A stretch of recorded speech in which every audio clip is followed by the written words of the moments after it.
5 months later, the Scranton Commission report on campus unrest is published. The commission, appointed by President Nixon, concludes that the actions of the Guard at Kent State were unnecessary, inexcusable, and completely unwarranted.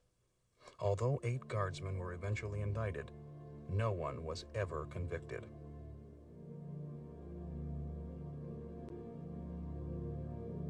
So now, in this time, why do we continue to look back at those 4 days in May and the 13 seconds on May 4th, 1970? Because it's a lesson in the abuse of power, and we, in a democracy, constantly have to debate and discuss the amount of force that is available against us. Every man who looked through the scope of his weapon that day and saw the bodies of young people, unarmed college students, through the scopes of those weapons, who chose to fire anyway, has to explain to somebody why. I, along with everybody out there, would love to know the answer to that question. Maybe it could bring resolution to this whole situation. I don't know. I think that there are a number of guardsmen who are of the same mind that I am, and that is that we would not have made it down that steep incline back to the ROTC area without being overrun.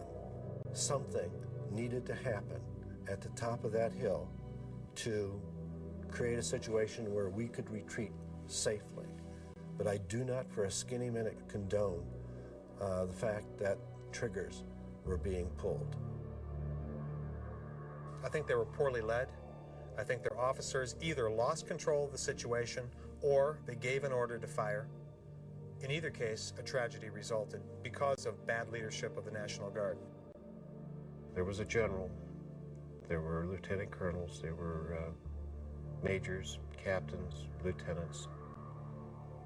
No one really knew who was in charge. As a result of the fact that that skirmish line consisted of a mishmash of guardsmen and officers, the control was diminished considerably. It's almost as though we were put together in such a way that we were destined to fail.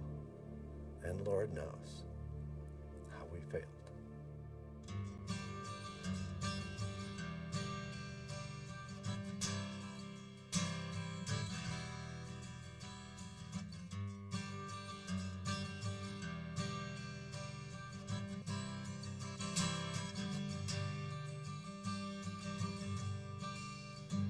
And now that it's finally over, with a chance for the whole human race,